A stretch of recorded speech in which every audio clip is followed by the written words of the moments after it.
Hi guys, welcome back to the channel. Today we're going to talk about the Silvera case.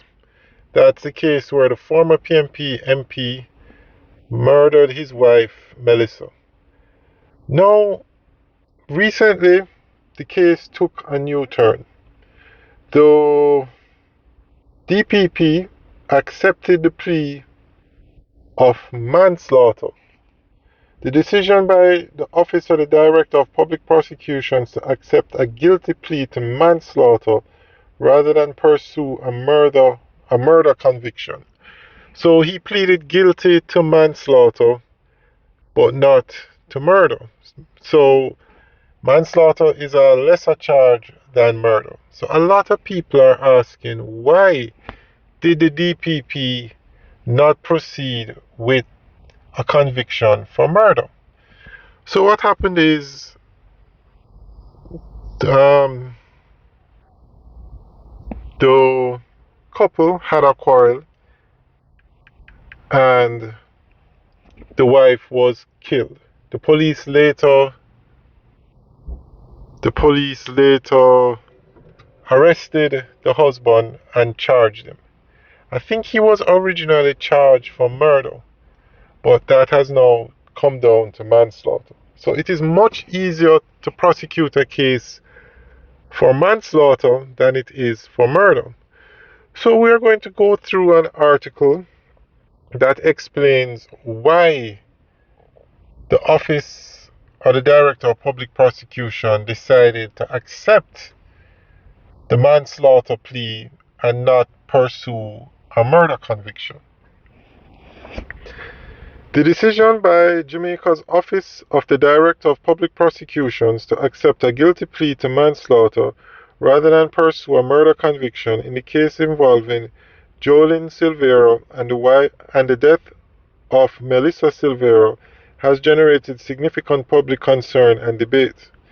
Many citizens have expressed disappointment and confusion, questioning why prosecutors did not insist on a murder trial given the seriousness of the outcome. However, the DPP's decision reflects the realities of criminal law, evidentiary standards, and the burden of proof required in serious cases. At the core of the issue is evidence.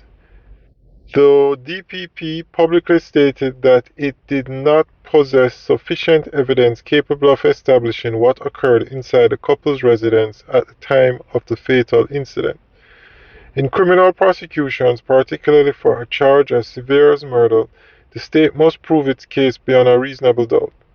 This requires clear, credible, and compelling evidence that not only a death occurred, but that the accused intentionally caused it or acted with reckless disregard for human life.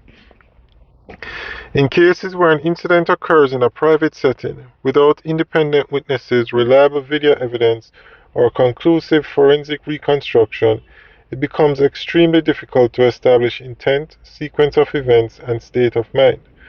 Without these elements, a murder charge becomes legally vulnerable. If prosecutors cannot prove that the accused deliberately intended to cause death or serious harm, a jury may be unable to return a murder verdict, potentially leading to acquittal. This distinction explains why manslaughter was considered the more legally sustainable charge. Manslaughter applies when a death occurs, but the prosecution cannot conclusively establish intent to kill. By accepting a manslaughter plea, the DPP ensured that the accused accepted responsibility and that the case resulted in a guaranteed conviction, rather than risking a full trial that could collapse due to insufficient proof. Prosecutors are ethically bound not to pursue charges that cannot be reasonably proven in court. Their duty is not to satisfy public anger or social media pressure, but to uphold the integrity of the legal process and secure convictions based on evidence, not speculation. Pursuing a murder charge without strong proofs could have resulted in no conviction at all, denying the justice system any legal accountability for the loss of life. In conclusion, the DPP's acceptance of a manslaughter plea in the Jolyan Silvera case does not indicate leniency or disregard for the seriousness of the loss. Rather, it reflects the limits of available evidence, the high burden of proof required for murder, and the responsibility of prosecutors to pursue only charges that can stand in law. The case serves as a reminder that justice in a legal system is determined not by public perception but by what can be established with credible proof. So that's the end of the update. So, guys, let us know what you think. Leave your comments in the section below.